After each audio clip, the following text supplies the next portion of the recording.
Welcome to the Positive Productivity Podcast, episode 241. Today's episode of the Positive Productivity Podcast is brought to you by the Positive Productivity Pod.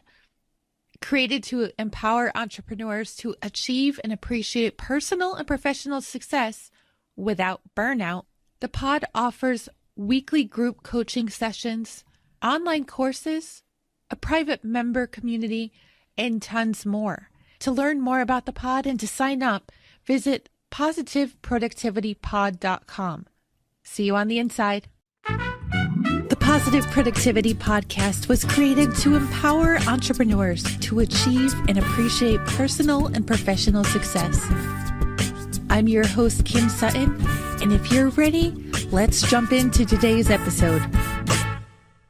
Before I jump into today's episode, I want to let you know that today's episode is inspired by several questions that I've received since I launched the podcast in October of 2016. I want to invite you, if you ever have a question that you would like me to answer in a future episode of the Positive Productivity Podcast, to visit thekimsutton.com and visit the contact page. There you can submit your question and make sure to leave your contact information or leave a note if you do not want me to include your name and business when I answer your question. Over the course of the past 240-something episodes, you've heard me talk a bit about how my business has shifted from working 40 to 80 hours a week only on client work to working more and more on my own activities. And by my own activities, I mean inside my own business, building products, building programs, and even working on a podcast.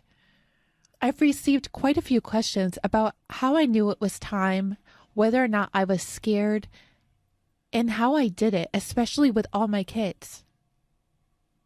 So I wanted to take today's episode and answer this question because it is one that I get quite frequently. This transition did not happen overnight, and it was a very slow transition. At first, I was spending maybe 15 to 30 minutes a day working on my own activities. And over time, I've transitioned to working 4 to 6 hours minimum a day on my own activities and only a couple hours on client work. This has required quite a bit of planning and also organization to make sure I'm meeting all the needs of my clients, as well as making sure that all of the financial requirements of my family are met. As I've been building my own products and services, though, the income that's been coming in from them has supplemented the lost client income from the digital marketing side of my business, and that's been less of a concern. If you're trying to figure out how you can transition away from full-time client work in your small business to working more and more on your personal brand, I want to encourage you to just start taking the first steps. Wake up 15 to 30 minutes before your usual wake-up time in the morning and make that the time that you designate towards your own work, or perhaps stay awake a little bit later every night just to make sure that you have that time. I prefer to wake up early because it's when my mind is most alert and it's when my clients are not awake, nobody's disturbing me, and I know I'm in my peak productivity time. As this transition occurred, I also gained a lot more confidence in what I was offering to my clients. So another thing that made the transition easier was that my rates were raised. Since I started building my personal brand in 2015, my rates for the digital marketing side of the business have quadrupled, if not more. And that has definitely relieved some of the financial tension from our life. I want you to remember that there is no such thing as an overnight success story. So if you're trying to build your own personal brand, then the most important step you can take right now is making sure that you're scheduling time in for you into your calendar. Remember, you didn't become an entrepreneur to build everybody else's dreams. You became an entrepreneur to build your own.